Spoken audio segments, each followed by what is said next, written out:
Hey, Michael, how's it going? Hi, Lyle. Pretty damn good. How you been? Excited about your new album. Oh, thank you, sir. It's that day. I know, you guys are buzzing all over the place. Yeah, it's always a good day when you just like wake up and go, wow, we got to do another one, and it's actually seeing the light of day. And how cool is that? Yeah, 30 years. You know, you guys have been rocking, for that time period, so it's great that you guys are out and about. And saw you guys in Boca Raton with the Legends of Rock, and you guys kicked butt, so haven't lost a step. Well, thank you, sir. Oh, no, you guys deserve it, that's for sure, and thank you for taking the time out of your day to call Forever in Metal today. I know you guys are very, very busy with doing radio spots and promoting the new album, so just got a couple of questions for you, and take your time to answer. I'd rather be busy, my friend. I'd rather be busy. No, and we're all glad that you are busy. So if not, it would not be a good thing. That's for sure. Not a good day. No, not at all. Not at all. So how do you feel about this album compared to your past albums? It's interesting. A lot of people ask me, where would you think this might fit in the history of Great White stylistically? And as far as the blues element of it and the harder edge element of it that are mixed together, I think it would have slotted nicely in between the record Hook and the record Psycho City. Well, I definitely have to agree. I've been able to sample a little bit here and there of the album. Still waiting for it to come in from Amazon and tried to go to FYE, and of course I didn't have it in stock. So iTunes is the way to go as far as that goes. And seems like you guys haven't lost a step. I think you guys have captured pretty much the old element and some of the new sound, and you guys can see the chemistry as far as the songwriting goes. So I think you guys did a great job. Oh, thanks, Lyle. It was one of those things when Terry actually did do a sub date in May of 2010, a funny day for him. He was at M3 with XYZ playing at noon in 2010 and got on a plane and flew to Iowa and filled in for us on that show. And I'll tell you, sometimes when you hear things that just like kind of knock your head a little sideways, that sound of his voice with Mark's guitar sound just hit me as like, this could be something really cool. But of course at that point, we didn't know, where things were going to go. But I always kept that in my back pocket, so to speak, and it's ironic that it turned out that way. Well, it's funny you say that about Terry and XYZ. I had the pleasure, me and my wife went on the Monsters of Rock cruise 2012, which you guys will be on the cruise for 2013, and we had a chance to see Terry perform live with XYZ, and he was dynamic. He interacted with the crowd. His voice was spot on, so I think that he's a very, very good fit. As far as the band goes, he definitely adds a very charismatic element, and it fits in with everybody there. And you definitely could see it as far as the concert that I went to in Boca Raton. So you guys definitely made the right decision as far as having him to come into, as a full member of the band, which was one of my next questions. How did you guys meet? And was it a long, drawn-out process, or once he did fill in, was it an instantaneous relationship that possibly was going to be made in the future? Well, I've known Terry since 1989. I was actually still working on and off at Total Access, where we recorded all of our Great White records, and he was working on his first record with Doc and producing, and I did some engineering on that record, so I know Terry and Pat for a very long time.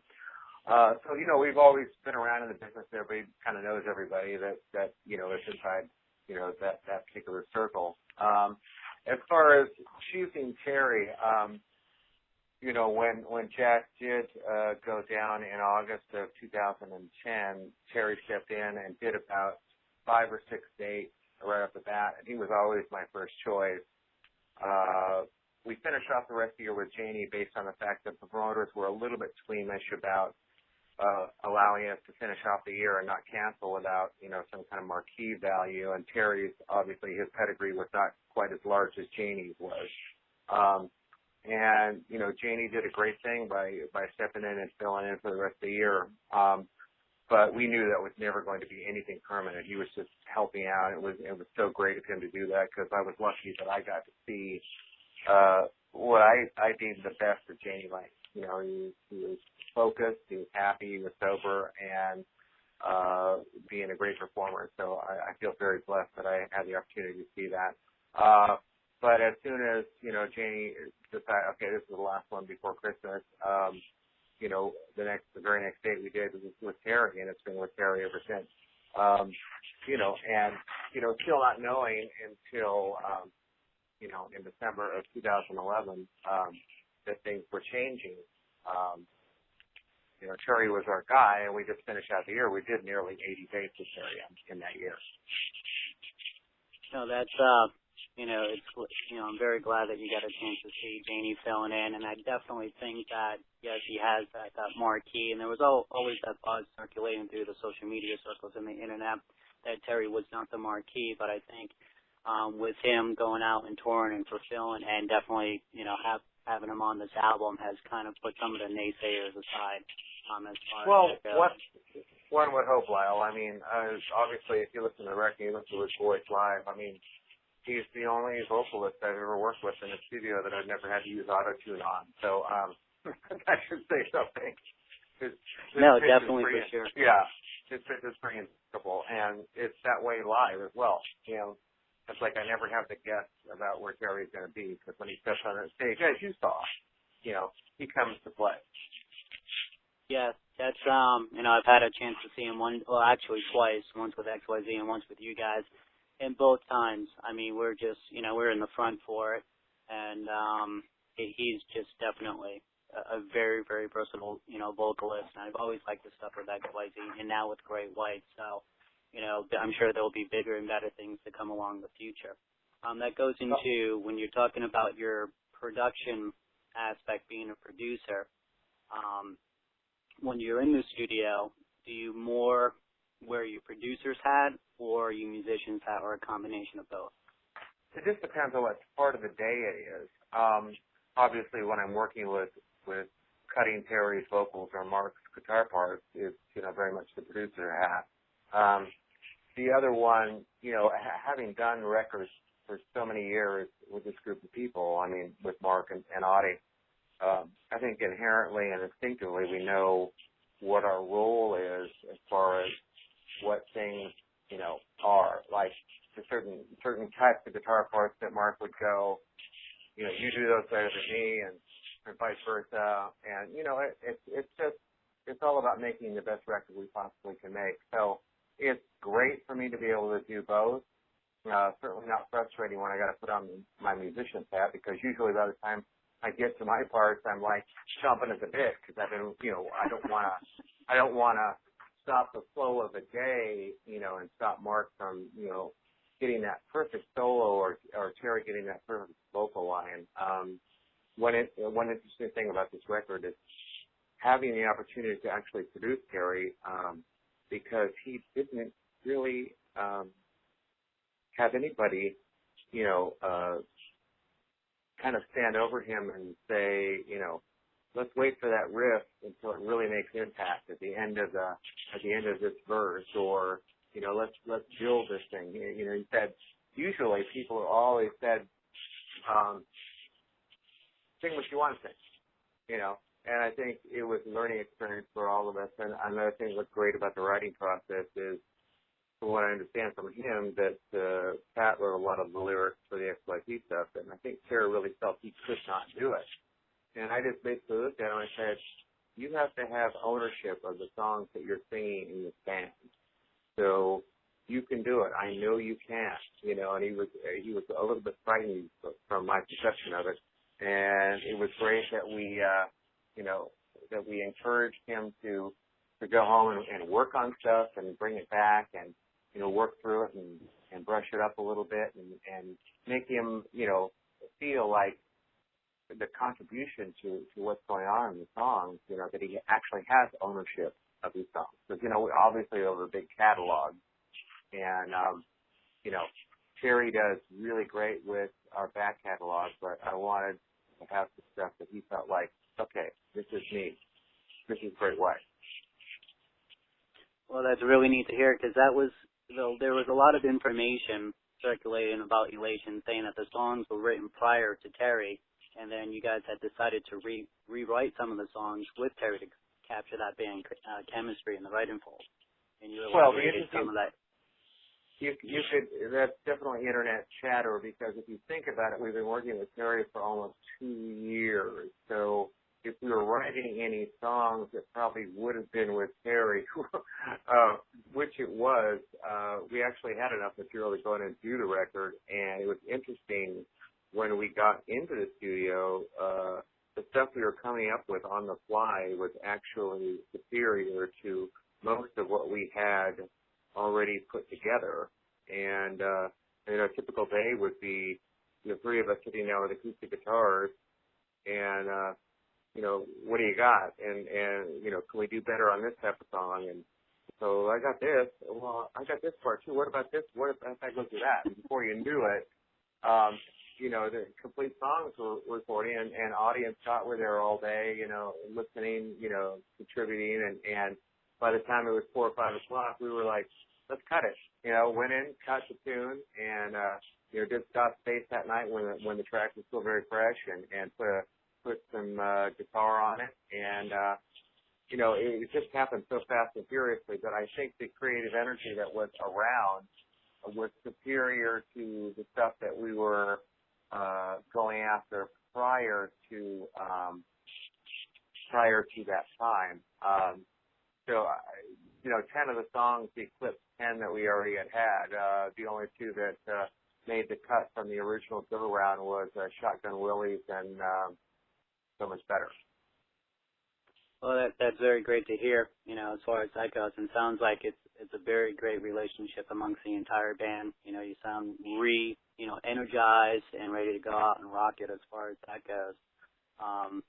Is there any point while you're in the studio and you are recording where you're on the production end of it and you say, hey, can you do this and do that? And they look at you kind of like, are you crazy? Because you hear a lot of nightmares in the studios with, some of the producers and that are band members as well. They get into, the spats and they're throwing things and, they're having hissy fits. Does any of that ever happen in the studio with you guys, or is it just kind of like you guys are all been through it?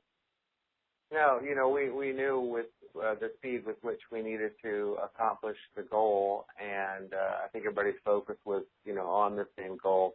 The interesting thing about this record is, Mark and I sat down before the record started and said, what's the most fun record you ever worked on? And he said, Once Bitten. And I asked him, why do you think that is? And he goes, I don't know. And I go, I can tell you exactly why it is. Because even though we were working with Alan Niven, who was our producer, he and I produced most of the Great White catalog back in the day, that particular record was myself, Alan, and Mark. And we decided to, lean on each other on this record and do it together. And it was just as I remembered it, and I think having the 2 of us looking after everything, looking after each other, I think it really helped the process to the extent that we had to get it done within a very short window. And it's just that thing when you have a family member, when you got each other's back. I think the result is in the record. There is a lot of elation there. Yeah, a lot of bands would fold underneath the amount of pressure you guys had to have endured over the last couple of years. So it seems like, with the relationships that the band, being around 30 years, is a milestone within itself, and you definitely can hear it coming out on this album for sure, and definitely live. So, that's a testament, and I think that, I guess there is a book coming out, and it should be duly documented that, even through all the pressure and everything that the changes and everything Great White has gone through, that you guys still lean on each other and go forward no matter what, and that's a testament, today as far as that goes. Well, we love making music with this group of people, and it just makes sense. And having Terry in the fold now, it feels like a new sense of energy and urgency to go out there and do it better than we've done it before. And I always thought we tried to push to do it real good before, so it's just like another level that we're pushing for to try to accomplish. Well, you've definitely hit that new level, so we're all very excited as far as that goes. And speaking of Terry, while you guys are on tour, have you been able to pull any pranks on him to welcome in as a full-time member, any initiation process, and anything you can share with us? It's with us, it's pretty business driven because, we do a lot of fly dates, so we have to, a lot of early calls to go to the airport and go to the next city. The one thing I found out about Terry is I need to always tell him to be downstairs about 20 minutes before he's really supposed to be, because he's a little chronically late. Well, yeah, I guess that I think goes into most band members to a certain extent as far as getting to the right place at the right time. Well, actually, it's funny because when Janie was actually out filling in, he brought his wife Kim along, and to keep him focused and stuff, and they started to call our clock Great White Time, because if lobby call was 5:30, that meant that Audie, Scott, and I were always down at 5:20. And we had the van loaded at 5:25, and we were ready to go. So everybody was like, "Where?" We're all looking at him like, "Come on, let's go." And he said 5:30, and they started to figure out after a while that our time was just about 10 minutes earlier than what the real time was, as far as our Great White Time. So Terry got hip to that pretty quickly too, and it only backfired on us once. He actually got up and got down, on time at the time I told him, which was 20 minutes prior to actually us taking off. And he's like giving us that old Ray Favreau, "You guys, you got me." That's funny. Well, there's a new market employee for you guys, a Great White, time watch. So I'm sure people will pick that up as far as that goes.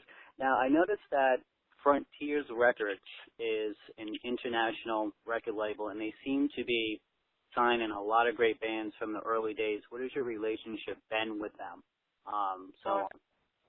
It's been pretty great. I mean, we've got 3 albums now with them, and this is the first time that we actually have international with them.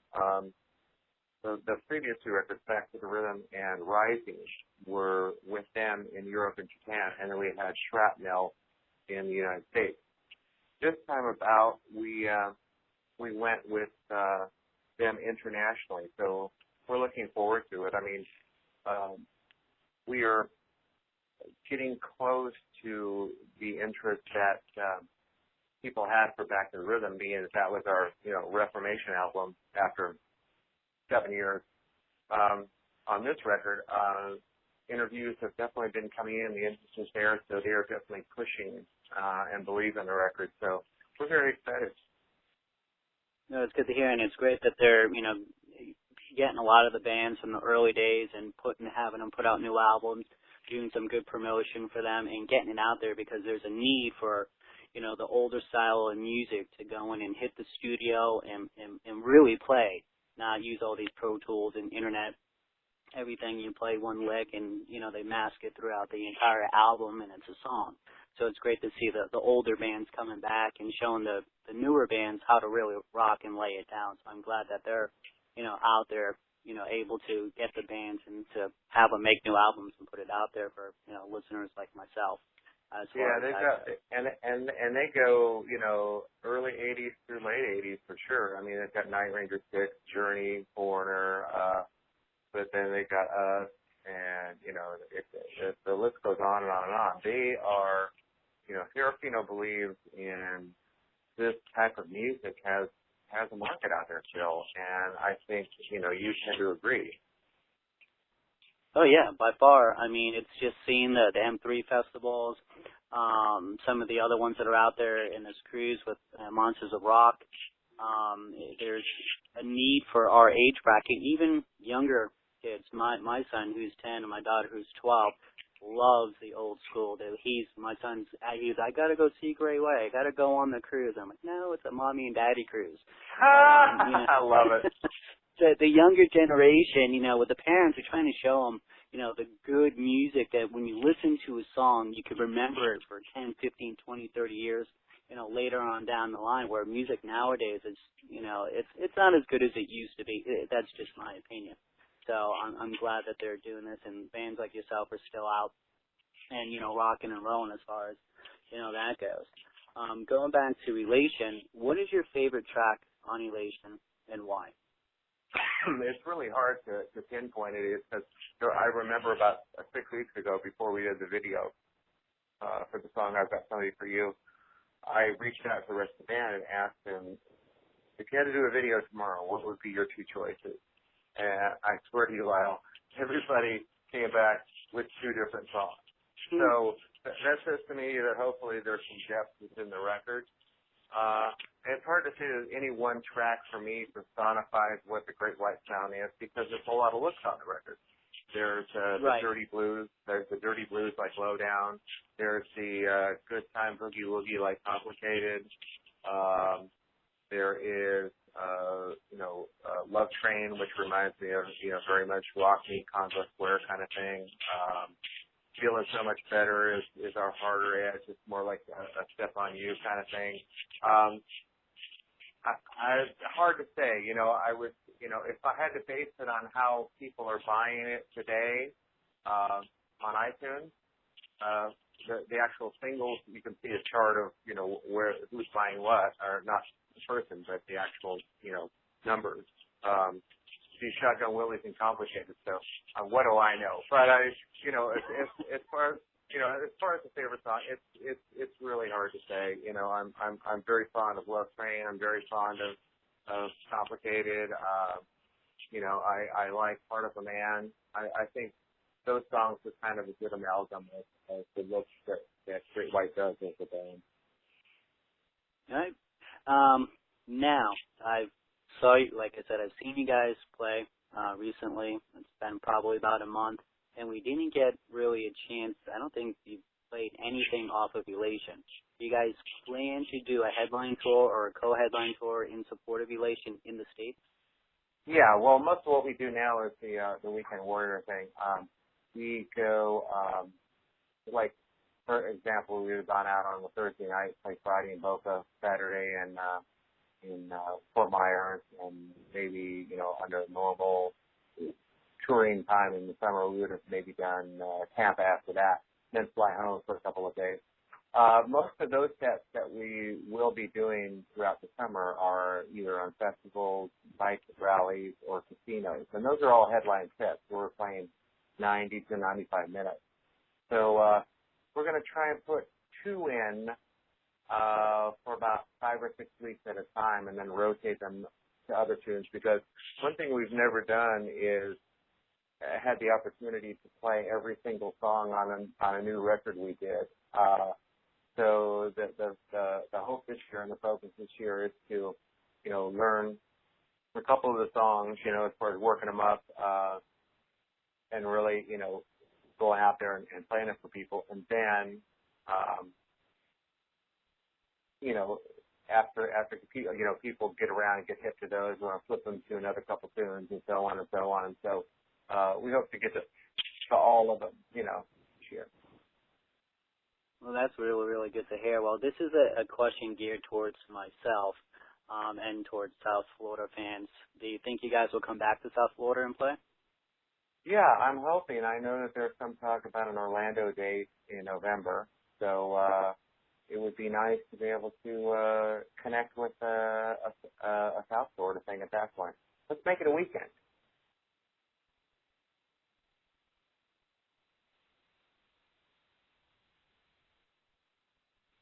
You still there, Lyle? Yeah, I'm still there. You're breaking up a little bit. Okay. No. Yeah, we're there's some talk about us doing an Orlando show in November. So I'm gonna tell my agent, hey, let's make sure we cover Southern Florida in November. It's a good time to do. Oh yeah, I mean Orlando's a good spot, and of course I had traveled to go up there and see you guys. We go up there, quite a bit as a family, probably like 6 or 7 times a year.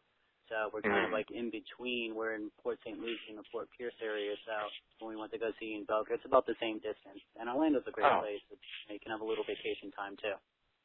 Yeah, it was interesting. After we played the Fort Myers show on the Saturday after Boca, my other half and I went to the Mouse House, and I was a virgin. You know, I'd never been to Disney World. You know, being from California, I've been to Disneyland a number of times.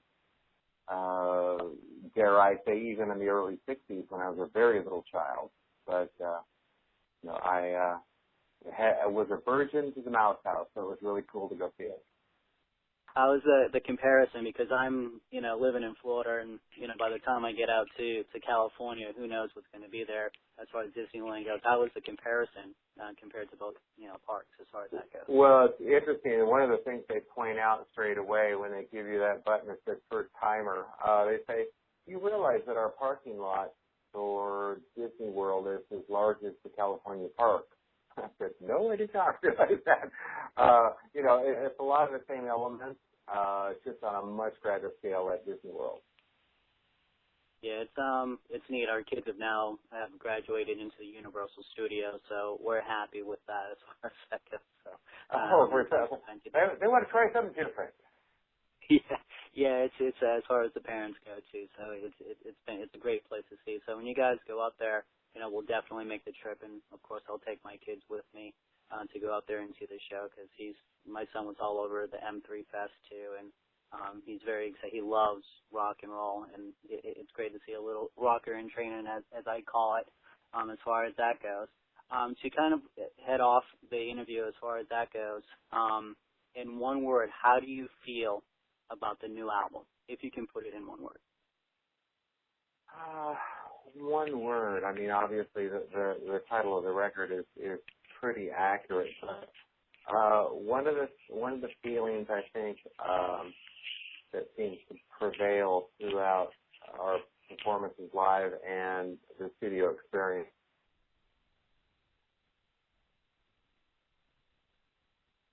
you know, freedom to try things, freedom to remember where we came from, but also, you know, try some new stuff. No, it's really glad to hear, you know, as far as that goes. No, it's great. We had a wonderful time. It was a lot of work and a lot of hours, but, you know, hopefully that comes across as the good feeling that comes across on record. You definitely can hear it. You know, I listen to a lot of different styles of music and variations of music, and when you listen to an album, you can really hear, especially this one, that there is a sense of unity, passion, and drive to get this done and to put out a quality product. So you guys have definitely worked your tail off, and it's us, you know, the fans, that get the pleasure of hearing your hard work and going out and supporting the band, no matter which way it is, whether it's through social media, whether it's going to concerts, of course, buying the albums, and definitely supporting Great White, you know, hopefully in the next 10 years, as long as you guys want to play. So we're very, very excited about the drop of the new album today, and there's been a lot of banter and buzz as far as this album goes. So we really, really appreciate you guys putting out quality music. Well, thank you so much, Lyle. I mean, we're going to keep doing it as long as it makes sense, and there is no, for lack of a better word, cap on that for us at this point. I mean, we feel like we've been infused with a new drive, a new energy. So as long as our legs will carry us and it makes sense, and we don't look ridiculous, keep doing it. Well, I saw Yes about a year ago, and if they can do it, you guys can do it. So they're up there, so, and they still put on a great show, so I'm sure you guys will be rocking for many, many years, and I'll definitely will be supporting Great White as far as that goes. Well, thank you very much. All right, so thank you for taking the time out of your very busy schedule with the drop of Elation today, and thanks for calling Forever Metal, and I'll definitely will be in touch. We'll look forward to seeing you out there on the road, my friend. Oh, definitely, for sure. I'll catch it no matter where you guys go, and, of course, you'll be on the Monsters of Rock 2013. Yes, we're all going to have a blast. All right, will do. I'll cheers for that. Thanks, Lyle, so much. You're welcome. You have a great day. You as well. Bye-bye.